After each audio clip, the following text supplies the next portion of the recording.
রয়েছে, যা ৯২% মুসলমানের দেশ। এই দেশে আমরা বিগত দিনে আমরা বহু নির্যাতন, নিপীড়ন, জুলুম, অত্যাচার সহায় করেছি। একটা পর্যায়ে আল্লাহ রাব্বুল আলামিন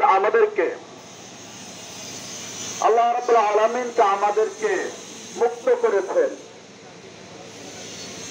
এরপরেও আমাদেরকে আবার বেড়ে গেলে ফেলানোর জন্য বিভিন্ন ভাবে চক্রান্ত, ষড়যন্ত্র চলছে।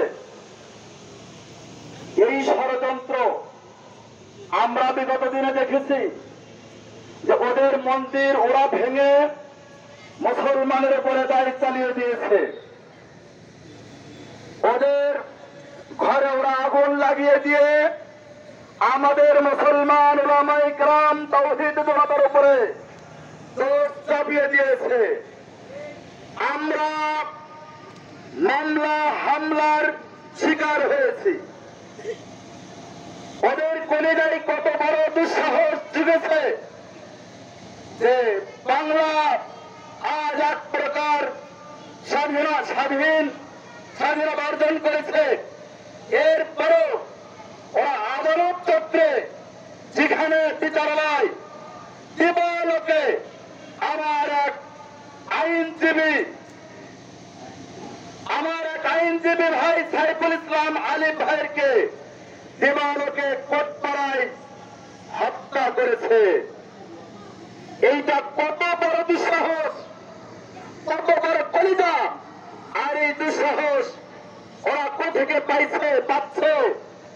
এই জন্য বাংলার তাওহীদ জনতা, বাংলার উলামায়ে কেরাম পাড়ায় পাড়ায়, মহল্লায় মহল্লায়, ঘরে ঘরে পাহারাদার লাগিয়ে দিয়ে এই জঙ্গি সংগঠন ইসকনকে একেবারে শিকড় থেকে উপড়ে ফেলতে হবে। এই বাংলার জমিনে ইসকন আর কোথাও হবে না।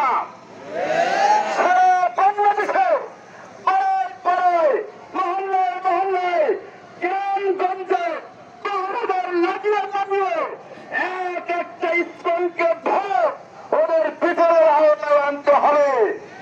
দৃষ্টান্তমূলক শাস্তির ব্যবস্থা করতে হবে।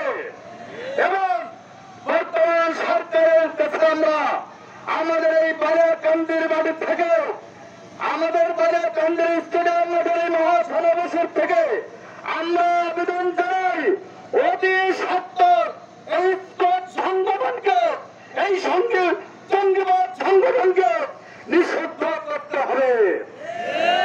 তা না হলে বাংলার তাওহীদ জনতা, উলামায়ে কেরাম বিগত 3 দিনে যত ধরনের ষড়যন্ত্র রুখে দিয়েছে, তার থেকেও 100 গুণ শক্তি নিয়ে ময়দানে রাজপথে ঝাঁপিয়ে পড়বে। সেটা কিন্তু বাংলাদেশ সরকারের সামঞ্জস্য শক্তি থাকবে না। এই জন্য আমরা আমাদের বালিয়াকান্দির এই মহাসমাবেশ থেকে এই দাবি চাই যে ইসকন জঙ্গি সংগঠনকে নিষিদ্ধ করতে হবে। এই জন্য আমরা আমাদের বাংলাদেশের শীর্ষস্তরের উলামায়ে কেরাম, আমাদের বালিয়াকান্দি ওলামা পরিষদের উদ্যোগে আজকে যে মহাসমাবেশ সংগঠিত হলো, আমাদের প্রত্যেকটা কার্যক্রম আমাদের উলামায়ে কেরামরা যেইভাবে আমাদেরকে দিক নির্দেশন দেবেন, ঢাকা কেন্দ্র থেকে শীর্ষস্তরের উলামায়ে কেরাম থেকে শুরু করে, আমাদের রাজবাড়ির শীর্ষস্তরের উলামায়ে কেরাম থেকে শুরু করে, আমাদের বালিয়াকান্দির শীর্ষস্তরের উলামায়ে কেরাম শুরু করে, যখন যে নির্দেশ দেবে, যখন যে আদেশ দেবে, আমরা সকলেই বুকের তাজা রক্ত নিয়ে আমরা ময়দানে ঝাঁপিয়ে পড়বো ইনশাআল্লাহ। ইনশাআল্লাহ আমরা সকল প্রকার ষড়যন্ত্র, তন্ত্র মন্ত্র রুখে দিয়েছি, সামনেও দেব। আল্লাহ রাব্বুল আলামিন আমাদেরকে কবুল করেন। ওয়া মা তাওফীকি ইল্লা বিল্লাহ।